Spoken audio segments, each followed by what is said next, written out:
بسم اللہ الرحمن الرحیم۔ السلام علیکم۔ نبی کریم صلی اللہ علیہ وآلہ وسلم تمام انسانیت کے لیے محسن اور رحمت بنا کر بھیجے گئے۔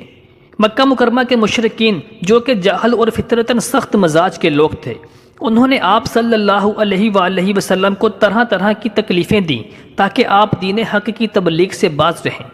آج کی ویڈیو میں ہم آپ کو نبی کریم صلی اللہ علیہ وآلہ وسلم کے بلند اخلاق اور رحمت کے چند ایسے واقعات سنائیں گے جس سے آپ کا ایمان بلند ہو جائے گا۔ ایک عورت مردوں سے بے حیائی سے باتیں کیا کرتی تھی۔ وہ بہت بے باک اور بد کلام تھی۔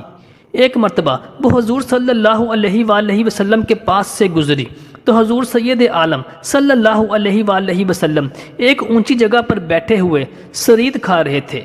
اس پر اس عورت نے کہا، دیکھو ایسے بیٹھے ہوئے ہیں جیسے غلام بیٹھتا ہے، ایسے کھا رہے ہیں جیسے غلام کھاتا ہے۔ یہ سن کر نبی رحمت صلی اللہ علیہ وآلہ وسلم نے فرمایا، کون سا بندہ مجھ سے زیادہ بندگی اختیار کرنے والا ہوگا؟ پھر اس عورت نے کہا، یہ خود کھا رہے ہیں اور مجھے نہیں کھلا رہے۔ حضور نبی کریم صلی اللہ علیہ وآلہ وسلم نے فرمایا، تو بھی کھا لے۔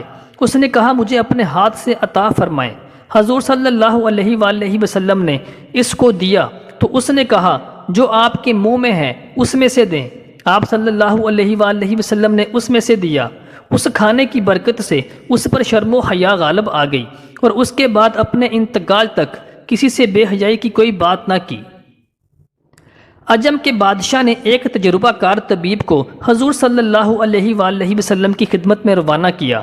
کئی سال تک وہ عرب کے ممالک میں رہا۔ کوئی شخص علاج کے لیے اس کے پاس نہ آیا اور اس نے علاج نہیں کروایا۔ نبی صلی اللہ علیہ وآلہ وسلم کی خدمت میں آ کر اس نے شکایت کی کہ اس غلام کو صحابہ کے علاج کے لیے آپ کی خدمت میں روانہ کیا گیا، لیکن اتنی مدت سے کسی نے توجہ نہیں کی تاکہ وہ خدمت جو بندے کے لیے مقرر کی گئی ہے بجا لائے۔ نبی صلی اللہ علیہ وآلہ وسلم نے فرمایا، اس جماعت کا ایک طریقہ ہے کہ جب تک بھوک غالب نہیں ہوتی تو نہیں کھاتے، اور ابھی بھوک باقی رہتی ہے تو کھانے سے ہاتھ کھینچ لیتے ہیں۔ یہ سن کر حکیم نے کہا، تندرستی کا سبب یہی ہے۔ پھر اس نے سلام کیا اور چلا گیا۔